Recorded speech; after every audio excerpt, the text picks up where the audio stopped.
It's not about motivation. Winners need discipline. Wake up and win today.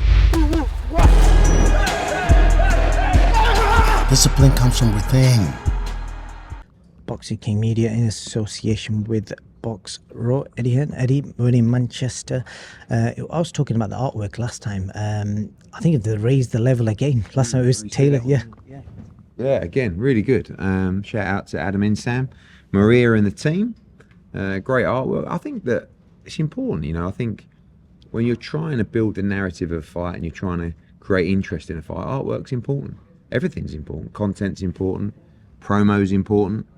Press conference is important. Weigh-in's important. And I think it's a good fight. I think, you should be excited about Gil Barrett because it's two Brits, domestic fight at world level, and a pure 50-50. I don't think anyone can confidently pick the winner of this fight. What is the carrot dangle for either winner in that fight? I think the headline in Manchester, the push for a world title, the profile that victory will give someone, and the importance in the pecking order, really, to be honest. We've saw yesterday with a boot signing, we've got a lot of top fighters. And I think the winner puts themselves in a position for another headline and hopefully a shot at the world title. Picked up a random fact yesterday. Zelfa and Jordan both debuted against Christian late, and they both fought him in their sixth fight as well. Really? Yeah, I would have liked that one before the presser goal. They've both had good careers. I think, Zelfa, I thought at one stage he was going to beat Rakhimov for the world title. Dropped him, looked like he was going to win the fight. Jordan started to look like he was going to get himself in a position to fight for the featherweight world title. Got destroyed by Kiko. I thought his career might be over. Come back with a massive win against Conlon in Belfast. And like I said, it's a pure 50-50 fight that no one can really pick a winner. Rhiannon Dixon, Ellis Scotney, both in big fights, world title opportunities. Where do you think women's boxing is now with regards to pay and exposure and eyes? Because it seems to be the big topic again, as ahead of this Saturday. Like, this is the way it is, yeah? Forget women's boxing, forget men's boxing. What drives value for a fighter in terms of purse is, number one, putting bums on seats in the arena, selling tickets. Number two is viewership, subscription drivers. Social media following, so it's important. Does that translate to people coming to the arena to watch you box, or tuning in, or subscribing to DAZN? Right? So women's boxing is in a very interesting position where we've built it to a level, but it doesn't just mean that purses should be X.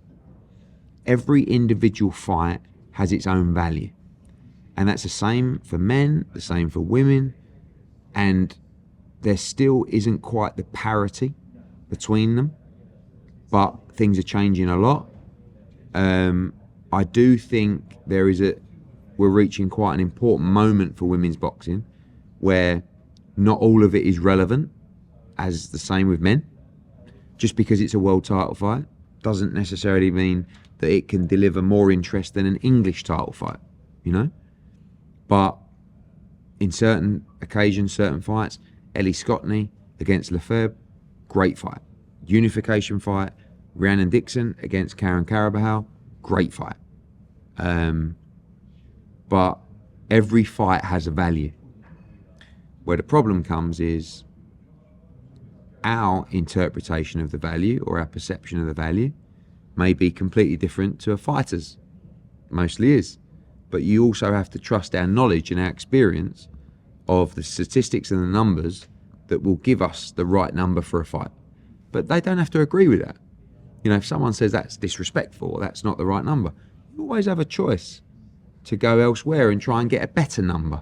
But we have to put forward the right number for our business. And that's not a disrespect.